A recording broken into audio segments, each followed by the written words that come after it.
एक भक्त सदैव ये जानकर विश्राम करे कि कोई है जो सदैव उसका ध्यान रखता है।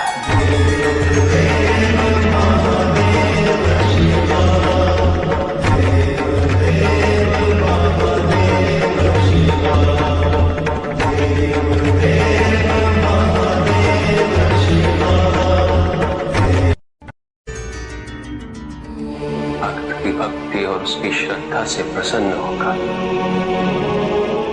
उसके आराध्य उसे दर्शन अवश्य देते, किंतु कब, किस रूप में और किस परिस्थिति में, इसका पूर्व ज्ञान होना भक्त के लिए संभव नहीं होता। जब भक्त भगवान का ध्यान करता है, तब भगवान भक्त का ध्यान रखते हैं।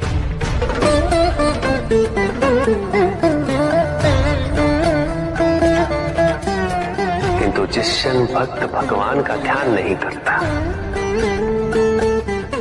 तब भी भगवान भक्त का ध्यान रखते हैं। इसलिए तुम्हारा ये कथन उचित है नंदी। मैं व्यस्त हूं और मैं चिरंतन काल से लेके चिरकाल तक व्यस्त रहूंगा। प्रत्येक क्षण प्रत्येक भक्त का ध्यान रखते हैं।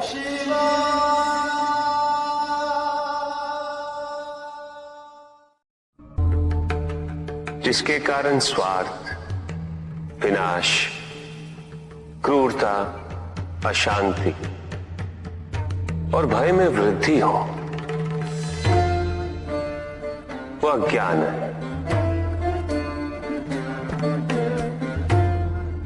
किंतु जो व्यक्ति को उदार, निर्भीक, सहनशील और विनम्र बनाए, वही ज्ञान है।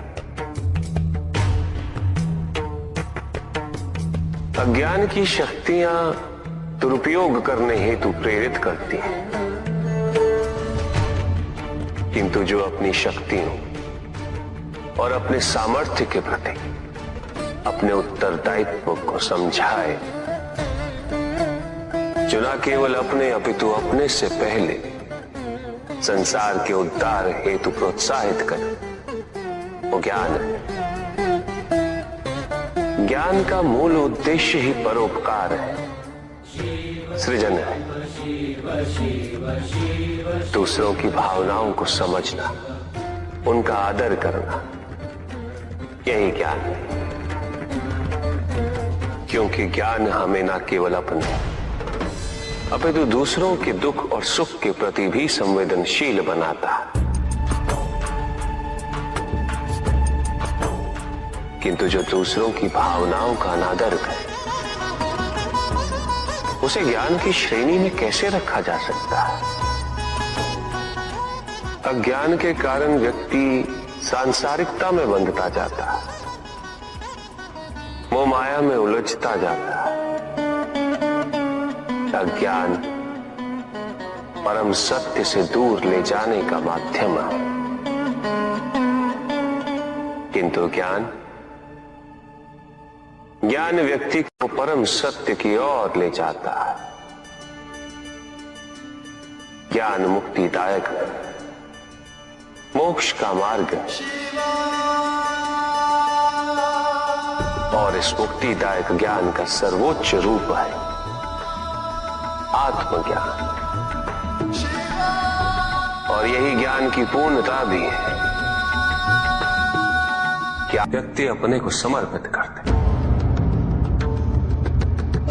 छोड़ दे अहंकार को, तो ब्रह्म की इच्छा ही पूर्ण होती है,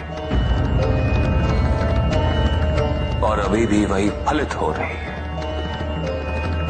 ऐसा नहीं है कि हम उससे भिन्न फलित करा लेंगे, लेकिन व्यक्ति भिन्न फलित कराने में लड़ेंगे, टूटेंगे, नष्ट हो। कुछ भी सुनने और समझने के लिए मन का मौन रहना आवश्यक है, किंतु मन मौन रहना नहीं जानता। वो तो निरंतर कुछ ना कुछ कहता रहता है। प्रतिपल शब्दों का आक्रमण चलता रहता है मन पर, और यही आक्रमण है जिसके कारण व्यक्ति कभी भी शब्दों के परे नहीं जा पाता। जहां जीवन की सत्यता का बोध उसकी प्रतीक्षा कर रहा होता। कभी भी किसी व्यक्ति का विवेक, उसके संस्कार, निर्भीकता तथा उसके आचरण की परिपक्वता को परखना हो तो उसे शक्तियों से सुसज्जित करता हूं, पदाधिकार सौंपता हूं। परिणाम स्पष्ट हो जाएगा। प्रभु, यदि आप स्वयं यहाँ कैलाश में उपस्थित हैं, तो प्रतिदिन का संध्या काल पूजन आपके समक्ष क्यों नहीं होता है? पूजित का साक्षात सामने होना मन को भटकने नहीं देता, किंतु जो सच्चे भक्त हैं, भगवान तो उनके मन में, उनके हृदय में निवास करते हैं।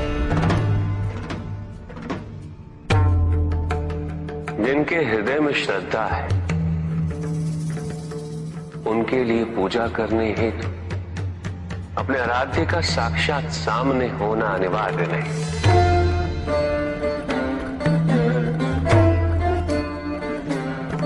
वो तो अपने मन के नेत्रों से प्रतिपल उनके दर्शन पा रहे हैं।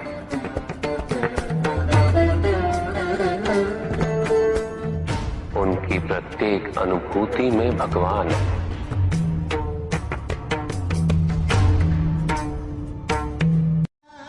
सुख आंतरिक होता है, संतोष आंतरिक होता है। उन्हें बाहरी तत्वों से रेखांकित और परिभाषित नहीं किया जा सकता, आकार से नहीं पाया जा सकता।